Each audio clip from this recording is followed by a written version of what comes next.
Tá, Carly, eu vou te falar aqui negócio de propriedade de materiais. Tem o negócio de ser dúctil, frágil e enfim.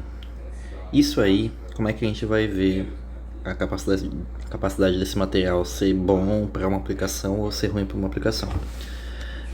Eu vou fazer um gráfico de tensão de informação, aí eu não lembro exatamente quais são os símbolos, mas é em grego que é MPa e aqui é porcentagem. Porcentagem aqui, MPa aqui. Aí tá. Eu vou selecionar isso aqui e copiar várias vezes. Acho que é aqui. Tá, eu vou copiar e colar aqui. Vai, mano, cola. Cola. E cola. Cola.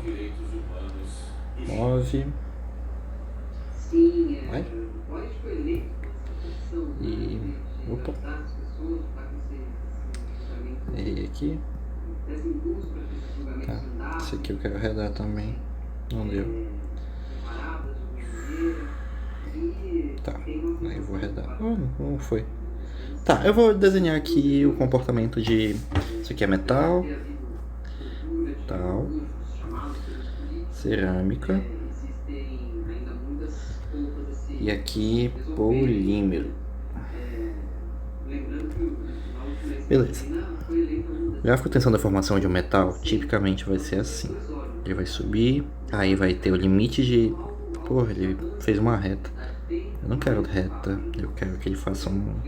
Aqui.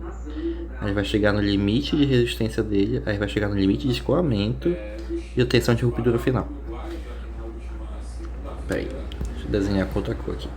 Essa regiãozinha aqui, definida pela reta, aí vai ter um ângulozinho aqui formado, né?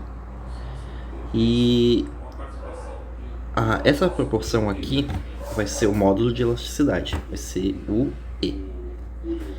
Que ele basicamente vai pegar a tensão elástica aqui, ó, elástica, e a deformação elástica. Aí o módulo de elasticidade vai pegar isso aí. A partir daqui vai ser plástico. Plástico não o plástico de garrafa PET. Plástico, a deformação plástica, deformação plástica, deformação elástica. Aí o limite de resistência, normalmente no metal, vai bater aqui. Então bora falar. Um aço, ele rompe lá para os seus 600 MPa. Interação. MPa. Mas a partir de 500 MPa, 500 aqui, é o limite de deformação elástica dele. Então, o máximo da tua aplicação real, tu vai definir para 500. Aí, a partir de certa deformação, ele começa a deformar tanto que ele perde um pouco de resistência, a tensão ele vai mudar, porque a seção, tipo, bora imaginar um vergalhão ensaiando. O vergalhão, a área dele é isso, né? Bora falar que isso aqui é um aço de 10 milímetros. Quando tu vai deformar ele, ele vai esticar, né? Ele vai acabar dando uma reduzida nessa seção dele. Tipo, ele vai pra 9, aí ele vai pra... Peraí, deixa eu voltar aqui.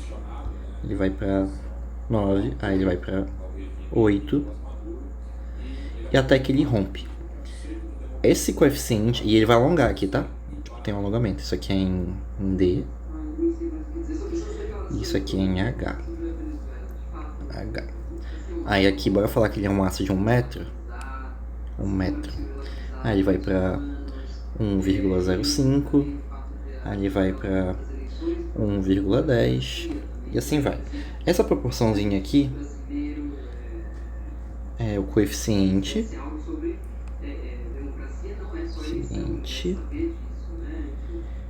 Poisson.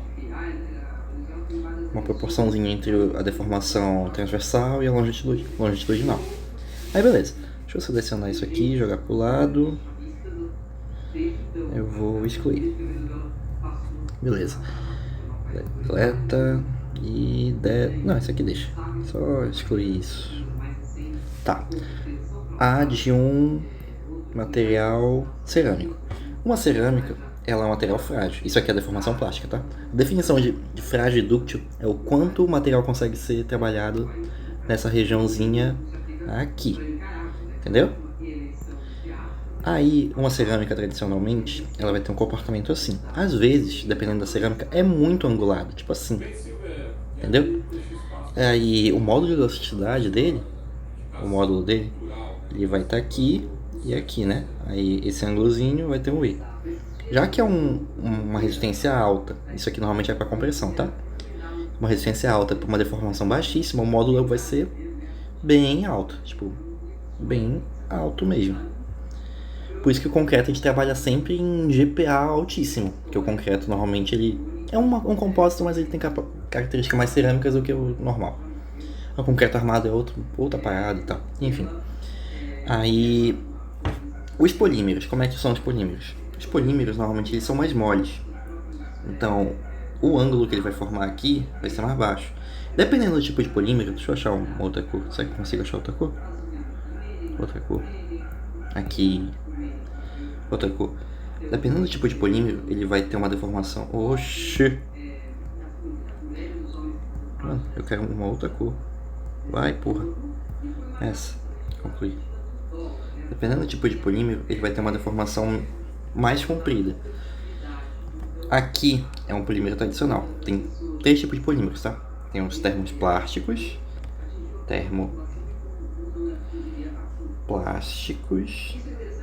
Opa. Peraí. Aqui. Plásticos. Eu tô misturando cursiva com forma. Aí, isso aqui é um elastômero.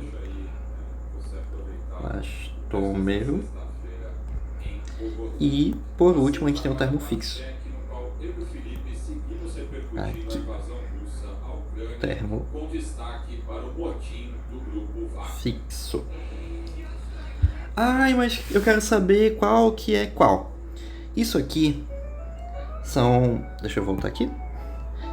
Aqui são os materiais que da feita que tu polimerizou, eles não despolimerizam. Um exemplo disso, araldite. Araldite basicamente é uma cola feita à base de epóxi. Araldite. Aquela que a gente usa para chumbar vergalhão em concreto que já está pronto. Aí o termoplástico, o que é? São os plásticos em comum que a gente usa para quase tudo. Tipo, uma garrafa PET é feita de termoplástico. Qual é a definição de termoplástico, Felipe?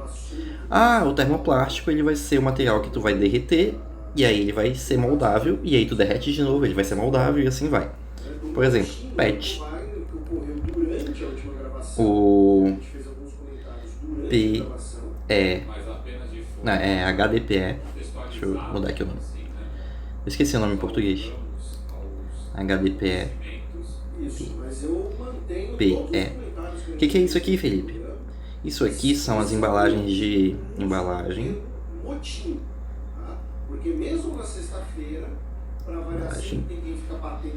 De químicos, tipo que boa. Alguns sucos são feitos nisso. Bora ver outro. O polipropileno. PP. O que é o PP, Felipe? PP, alguns copos plásticos são. Copo. Marmitex. Opa. Tá num formato ruim aqui. Enfim. E aí, assim vai. Aí os elastômeros. O que é um elastômero, Felipe? São as borrachas. Silicone. Pneu. Pneu é um compósito, tá? Mas, enfim, a borracha do pneu é um elastômero. O látex. Látex de luva. Látex. Vai. Aí tá. Eu vou pegar uma definição de plástico que a gente não botou aqui. Eu consigo fazer mais uma página, não? Eu quero mais uma folha. Aqui, eu acho. Aí, uma folha a mais. Aí, eu tenho esse meu gráfico aqui, né? E isso aqui. Uma coisa muito importante de materiais é a capacidade dele de absorver energia. A energia que é absorvida é basicamente o contorno dele até ele romper. Então, essa regiãozinha aqui, essa região toda debaixo do gráfico, aqui é a tensão, tá? Tensão, deformação.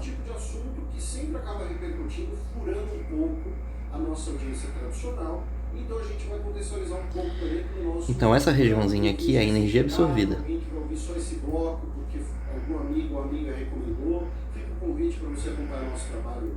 É absorvida. Então vamos lá. Quem que é o grupo Wagner? Ou é? Tá, enfim. Aí, beleza. O que tu tem que saber? Os metais. Metais. O que eles vão ter? Eles vão ter ligação metálica. Eles vão ser bons condutores metálicos.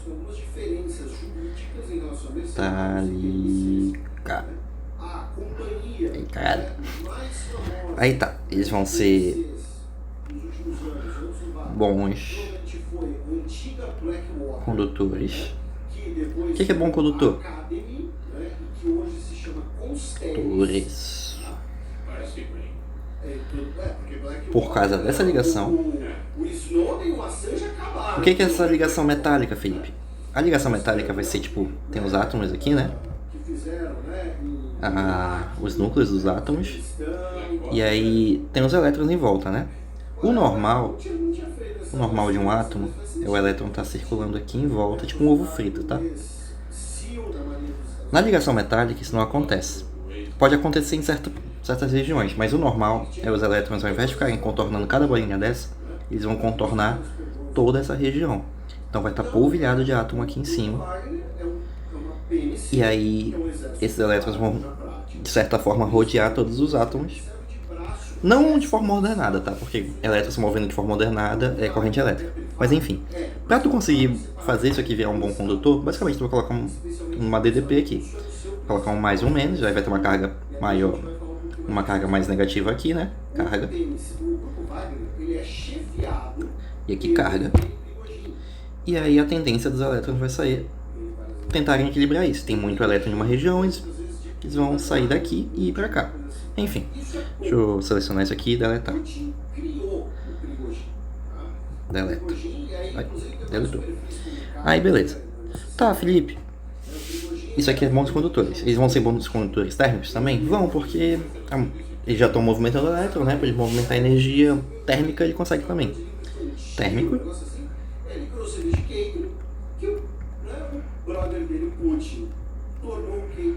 Elétrico. Elétrico. Aí, beleza. Vai. Eu consigo juntar essas folhas, não?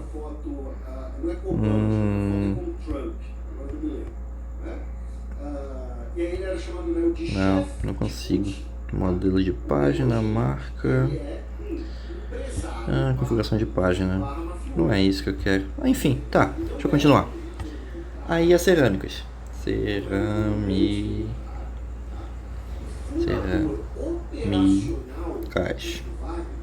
Pra tu ver o tempo que eu não escrevo, né? As cerâmicas, elas vão ser predominantemente iônicas. O que é a ligação iônica, Felipe? Tu lembra do cloreto de sódio? O Na... Na... Ainda tá feio, viu? NaCl. Cloreto, né? Cloro. E aqui é nádium, tá? Em latim, nádium. NaCl. O sódio, ele tem a tendência a ser positivo. Ele, por definição lá do negócio de elétrons, na última camada dele, ele tem um elétron sobrando que ele quer sair. Esse elétron é fácil. Esse elétronzinho, ele quer sair daqui. Ele quer sair daqui. O cloro, ele é um átomo que ele tem 7 elétrons. 1, 2, 3, 4, 5, 6, 7. Tem uma regrazinha na química que na última camada, para um átomo ser estável, um elemento ser estável, tem que ter 2. 2 elétrons, no caso da camada S. Se for do primeiro nível, né, tipo o hidrogênio e hélio, ou se for na camada abaixo disso, no nível abaixo disso, tem que ser 2 na S mais 6 na P. Aquele negócio de subnível que tu deve ter visto em Química 1, sei lá, não lembro quando é que tu deve ter feito isso. Mas é matéria de ensino médio isso, tá? Aí beleza. O cloro ele tem 7, o sódio tem 1 querendo sair, e aí ele joga pra cá. Já que eles ficaram estáveis, esse aqui ele vai ficar positivo, esse aqui vai ficar negativo. Aquela regrinha lá, os opostos se atraem, então eles vão colar. Cola. Iônica. Já que... Tu lembra daquelas negócios de forças físicas? Tem a força da gravidade, né? Força gravitacional. Gravitacional.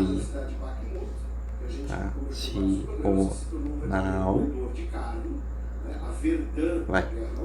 Aí, forças. Tem a força...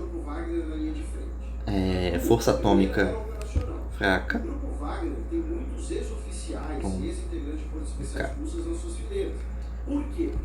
Aí ela divide em 2, tá? Tem a fraca, que é a radiação, e a forte, que é o que cola os prótons e os nêutrons. Literalmente uma cola, imagina uma cola. Todas elas são regidas por regras que é o quadrado da distância. E a eletromagnética.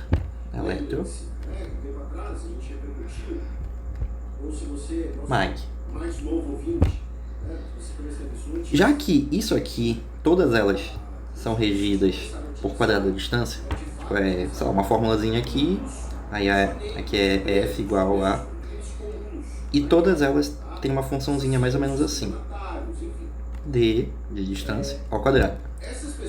Essa daqui, já que ela é regida em situações muito pequenas, ela é uma das mais fortes que tem. Essa daqui. A eletromagnética, no caso, a gente está tratando isso aqui dentro do núcleo, tá? Essas daqui são dentro do núcleo. Essa daqui não é dentro do núcleo, mas ela está arrodeando. Eu falei que estava um átomo aqui e outro aqui. Imagina que isso aqui é um pentilionésimo de metro, tá? Abaixo de nanômetro, é angstrom. É abaixo de nanômetro isso. É uma das menores medidas que a gente consegue fazer. Vou apagar isso tudo. Apaga. Apagou. Aí tá. Isso aqui é porque eu tava desviando o assunto, só tava dando contexto. Força iônica. Ligação iônica, né? Aí o que elas vão ser? Elas vão ser frágeis. Porque essa ligação deixa ela muito estável. Se ela tá muito estável, então ela não vai querer se movimentar nem por um caralho, porque o que tá parado não vai se mexer até que uma força seja aplicada em cima dele. Aquele negócio de conservação de energia, conservação de movimento e tal. Inércia. Elas são frágeis, elas normalmente são isolantes. Normalmente. Isolantes. E algumas são semicondutoras, mas isso não vem ao caso. Aplicações, as mais diversas. Já que elas são isolantes, elas podem ser usadas para isolar a corrente elétrica. Então, algumas capas de fio são feitas à base de cerâmica. Já que elas são isolantes, elas são usadas em fornos. Então, se tu pegar um forno para fazer vergalhão, provavelmente vai ter uma capa de cerâmica. E normalmente o ponto de fusão delas são altos, então tipo 1000 graus para cima, ponto de fusão. Aí aqui nos metais, os pontos de fusão, dependendo do caso, são de médios a altos. Sei lá, de 500 até 1000. 1500 na verdade. Graus Celsius. E isso aqui vai até, sei lá, 3000 eu acho. A maior parte das cerâmicas, tá? Aí beleza. Os polímeros.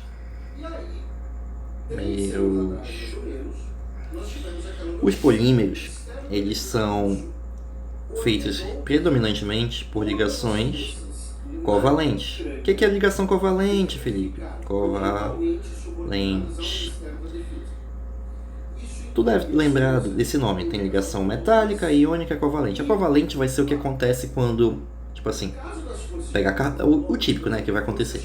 Tem um carbono aqui, um carbono aqui. O carbono, ele tem direito a 4 ligações. Tu deve lembrar disso de algum jeito. Então, os polímeros eles podem fazer isso, tá? Isso aqui é ligação. Eu vou desenhar um átomo de carbono aqui, normal, tá? Carbono, aí vai ter 2 elétrons na primeira camada. E ele vai ter mais 4 elétrons na última camada. Opa, errei. Isso aqui é da primeira... Ah, tá certo. Essa camada aqui vai ter a S e a P, tá? É o subnível energético, aquele SP. Ele tem 6 elétrons, tá? Ele é 6,12. É 12, porra. 12. E aqui é 6. Ele tem 6 prótons, 6 nêutrons e 6 elétrons. Ele é 666. Aí tá.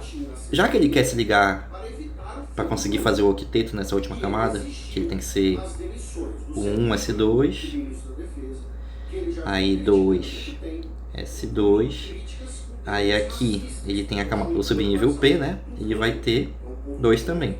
Ele precisa ganhar mais 6, porque o subnível P ele consegue aguentar até 6 elétrons, 6i. Entendeu? Então ele consegue ou perder isso aqui, tipo, ele vai ficar menos 4 elétrons, ou ele vai ganhar 4 elétrons. Já que ele vai trabalhar junto com outro carbono, ele vai fazer um empréstimo, tipo, uma hora o elétron vai para 1, tipo, ele vem para cá, e uma hora ele vai para lá. Nessa ligaçãozinha aqui, tá? Nessa ligação aqui. Então, tipo assim, o elétron vai estar compartilhado. Carbono, carbono. Eu vou esquecer as outras ligações, tá? Vou fazer só um átomozinho aqui e um átomozinho aqui. Eles vão ficar indo e vindo para lá e para cá. Isso entre os carbonos. Se a gente ligar ele com hidrogênio, uma bolinha aqui, que o hidrogênio só tem um, né? O carbono tem outros. Essas bolinhas, elas vão se aproximar do átomo que é mais eletronegativo. Mais eletropositivo, na verdade. No caso, o carbono ele tem um pouquinho mais, sabe por quê? Porque o carbono ele tem mais prótons, né? Aqui tem um próton e aqui tem 6 prótons. E o elétron vai querer ir para mais perto dos prótons. Opa, fechei. Então ele vai ficar uma ligação um pouquinho mais tendenciosa para o carbono. E isso aqui vai deixar a molécula um pouquinho polarizada, bem pouco, mas bem pouquinho mesmo, isso é irrelevante para o teu caso. Aí beleza. Já que eu te falei que essa ligação ela é compartilhada, imagina pessoas de mão dadas, brincando de, sei lá, pirajura, não sei se tu brincou disso alguma vez na vida. Isso aqui é elástico. É elástica. Elástica.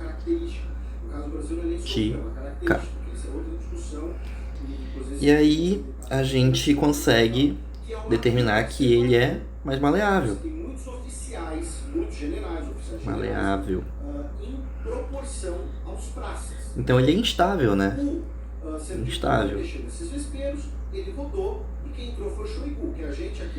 E aí, já que essa ligação ela não tem uma polaridade muito bem definida comparada às outras duas, ele normalmente é isolante. Tem alguns polímeros que são condutores, mas são raríssimos. Isolante. Por isso que a gente usa borracha para pegar em fio elétrico, a gente usa chinelo, a gente usa uma luva e qualquer coisa assim. E já que é uma ligação que é emprestada, tipo assim, tu tá de mão dada com uma pessoa, se alguém for dar um tapa na nuca dessa outra pessoa, provavelmente ela vai soltar a tua mão. Então, é uma ligação fácil de ser quebrada. Então, normalmente os polímeros degradam, eles quebram de 200 graus até uns 500, mais ou menos.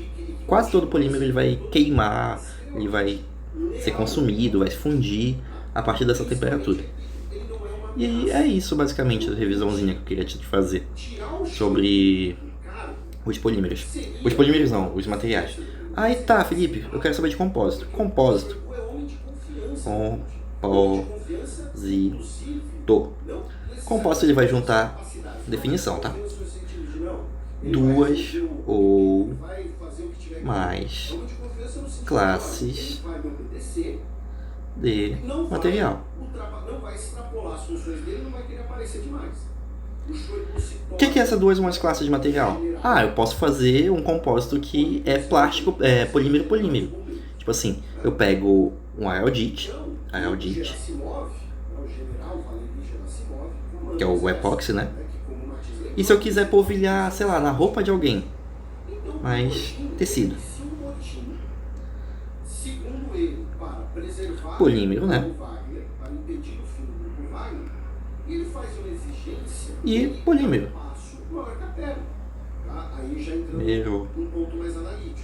Ai, Felipe, mas esse exemplo não tá bom. Sabe aquelas unhas de fibra? Unha de fibra. Aí vai ser o esmalte, que é um tipo de polímero, esmalte, mais a fibra de vidro. Fibra de vidro. Aí aqui é um polímero. Polímero. E aqui é uma cerâmica.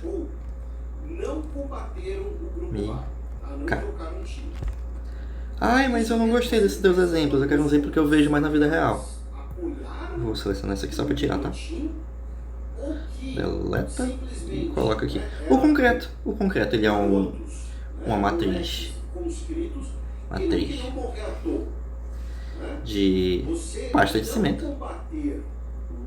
Pasta de cimento. Outro exemplo disso é que a gente viu quando o grupo Wagner ocupou a cidade de Rostock. E qual é o outro material que vai junto, Felipe? Os agregados. Agregado. Agregados.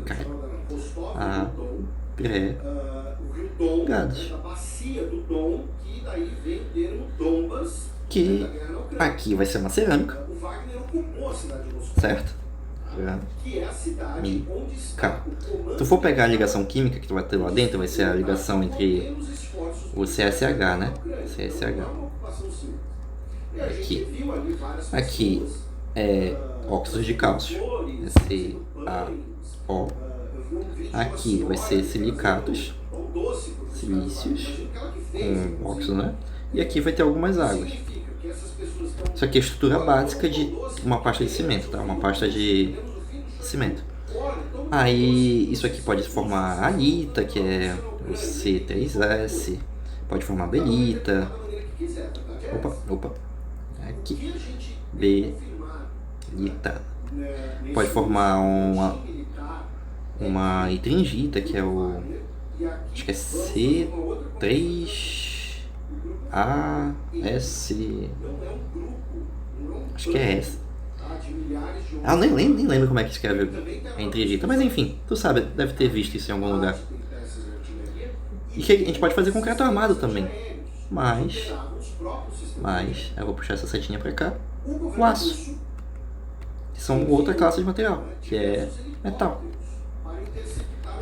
Aí por que a gente faz isso, Felipe? Porque tu quer uma propriedade que vai ter em várias... Tipo, isso aqui... Deixa eu pegar outra cor pra destacar. Isso aqui é um material super rígido, pesado e tudo mais, que se comporta bem na compressão. Compressão. Certo? E o aço? O aço, ele se comporta muito bem na tração. Aí tu consegue usar os dois. E aí, tipo assim, bora falar, isso aqui é um gráfico de tensão da formação de novo, tá? O aço, ele vai ter esse comportamento aqui, que eu te falei. A pasta do concreto, ele vai fazer... Peraí, tem que ficar mais reto. Ele é mais assim. Aí, o concreto armado, ele vai ter um desempenho mais ou menos assim, ó. Opa, tem que ser mais reto nessa base. E aí ele vai ter um ângulo um pouquinho mais agradável. Tipo, essa angulação aqui do vermelho tá ruim. Vou tentar selecionar ele. Quero fazer um ângulo bonito para esse vermelho. Aí aqui é do concreto. Concreto. Aqui, armado. E aqui o... Opa, rosa. Aço. A gente consegue fazer que eles se juntem para conseguir propriedades que vão ser no meio termo. Tipo, o aço vai estar aqui, na propriedade tal, né? Aí eu vou ter o meu concreto armado aqui. Armado. E aqui o teu concreto normal. Concreto. Então tu vai criar uma propriedade que vai estar no meio termo dos dois. Às vezes é até melhor.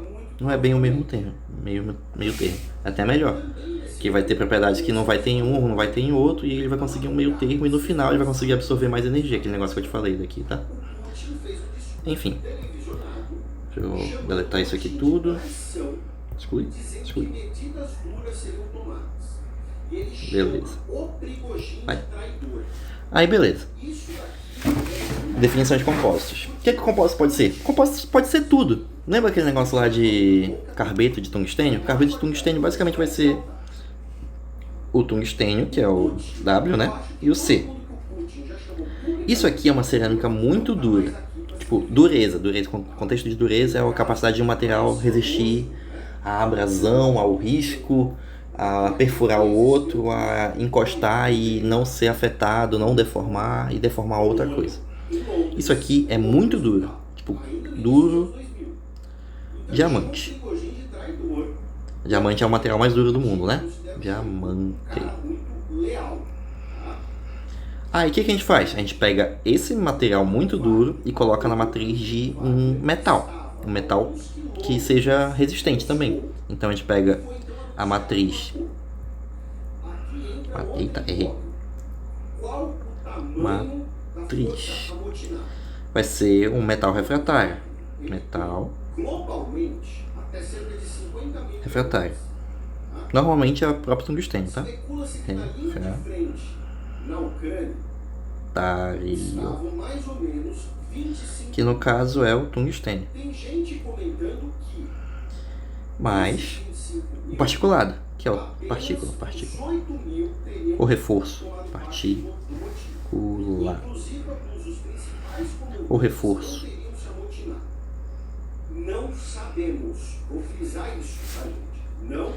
Que no caso é o WC. E aí ele vem pra cá e aí vai ser um compósito de matriz metálica. Um compósito matriz. Opa. Matriz metálica com reforço de cerâmica. Refratário. Cerâmica.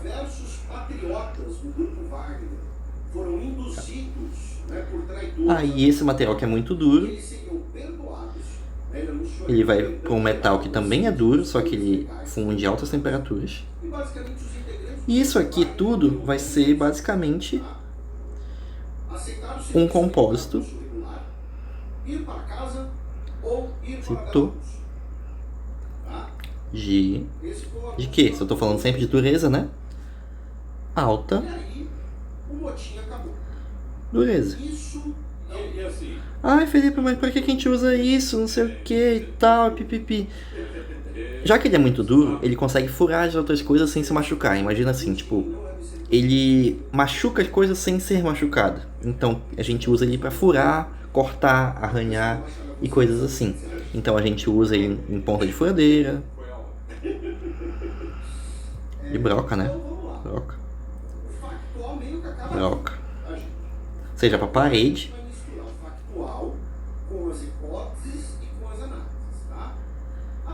Ou para cavar poço de petróleo. Poço de água, né? Ou petróleo profundo. Que ele tem que raspar as pedras, e as pedras são duras. Então ele raspa as coisas. Aí no final a gente tem um material de altíssima dureza. Ai, mas eu quero saber de mais um exemplo de material compósito, não sei o que. Sabe o colete de bala, a prova de bala? O colete de prova de bala ele é um compósito que não é feito colado. Tipo, ele tem várias camadinhas. Tem uma camada aqui, uma camada aqui, uma camada aqui, uma camada aqui. Ele vai ter uma camada de metal. Ele vai ter uma camada de... Opa, acho que tem mais uma. Tecido. Normalmente é um plástico. Plástico. Cor. É plástico preto. É só tecido, né? Aí aqui vai ter uma camada de cerâmica. Cerâmica. Metal. Aí a bala vem daqui, né? Bala.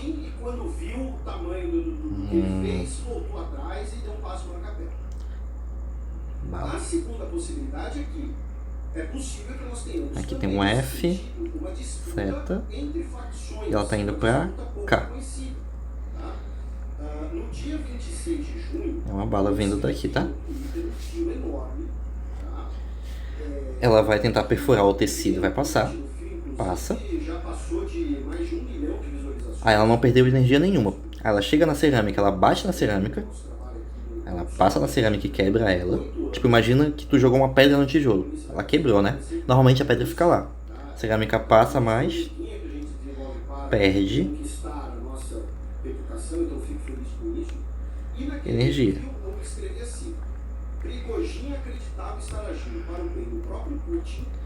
Aí ela vai pro metal. Ela vai bater no metal. Isso aqui vai estilhaçar tudo, né? Isso aqui vai estilhaçar, quebra, né?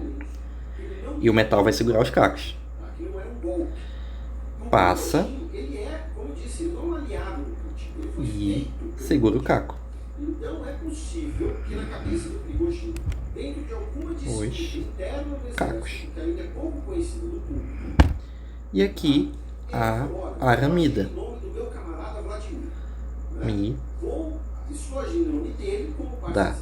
Que comercialmente a gente chama de Kevlar. Kevlar. Que é tipo o nome Bombril, sabe? É palha de aço e a gente chama de Bombril. Que é um plástico muito bom. É um dos melhores plásticos que existem, só que é caríssimo. Polímero também. Então, isso aqui é um colete à prova de bala, tá? O conceito geral de um colete à prova de bala. Isso aqui segura o resto. O resto. E distribui impacto. E distribui